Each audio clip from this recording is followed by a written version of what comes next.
mampanyini moyedin ene mpanifo ekukuda moyedin asojafo mpanifo moyedin mon kanche do mahene sensemfo ne nsemu no odi no do mahene utwu mu sen untimi nye so otumfo enso papa ya peso create confusion ana wasade ahye abunufo no bi o madwunu mo ha enti na bunu ni kura na mo na kura na niema enkoye kura afiro mo de free beifo so de abra Asante region so na me pacho bebre ewiase na ye wo no ana your biggest problem ne say ayese aban a wote so no o chiechire mu kire nkofo say the first wo bono region no enkire say on show tumfo ase o omo nkire sa na ema no but and you free bebre o ma adwene na emremu ha adwene na da ase the blogger to so o misa se de enti na tumfo kekasa ha ya media o misa o eye entoko mo koji ho nyina efrititi sankofo ni nyina so allegiance efrititi sankofo ni nyina so tumfo ase efrititi sanko ni nyina ye ne dia but eya no mu omo the political in ere say bia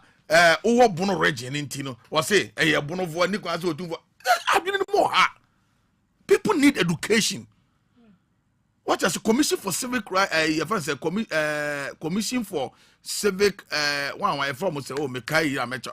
Nkofo here education.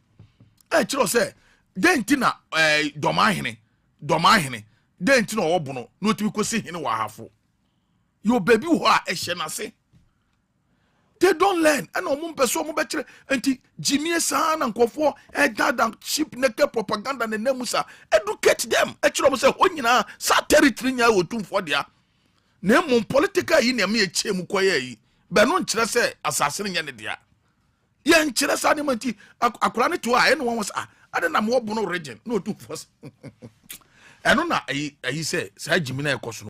Wo kan hu say sia wo kro we mu a adie be si okuro no mompe na na do mahene misbehave di nsemu no nsemfo ache so mpanifo bia kana no atum yenko che ofalumba